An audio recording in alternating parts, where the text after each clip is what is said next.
Hey, it's AJ from KINCROME. I want to talk to you about dust, humidity and moisture and what they can do to a toolkit.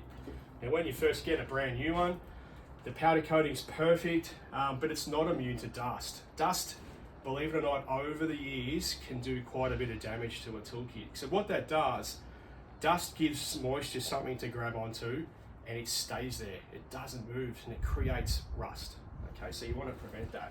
So with a new kit, you just got to keep the dust off it. Give it a nice little wipe over with a microfiber, and have a look at this old one. This one's been around the bush a little bit. It's very dusty, very dirty, but the sockets are in pretty good condition. Okay, and there's a reason for that, because they get used often. Okay, so you've got grease on your hands, you know, that helps. But this dust here doesn't help at all. All right, and the best way to keep everything clean and prevent rust from occurring is to give it a nice wipe over. Now I've done a little bit with this one, giving it a nice wipe. It's good as gold. Keep the dust off the side. If you keep doing that, you're gonna go a long way to having a toolkit for a long, long time. There you go.